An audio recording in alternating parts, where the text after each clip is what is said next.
जय महाराष्ट्र। आज संपूर्ण महाराष्ट्रात महानगरपालिकेची निवडणूक व मतदान आज चालू झाला आहे। मतदारांचा उत्स्फूर्त असा प्रतिसाद आहे।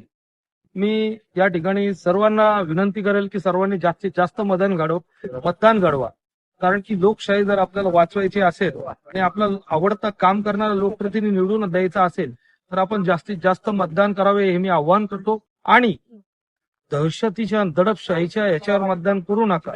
आपण सगळ्यांनी बेखौफ मतदान करा आणि चांगल्या माणसाला, जो सुशिक्षित आहे, ज्याच्यावर कोणते गुन्हे दाखल नाही किंवा कोणतं अशा माणसाला निवडून नका देऊ, ही मी सर्व जनतेला, नगरकरांना विनंती करतो। अधिक माहितीसाठी स्टार इंडिया 1 न्यूज पाहत रहा। चॅनलला सबस्क्राइब करा आणि अशाच अपडेट्ससाठी बेल आयकॉन दाबा।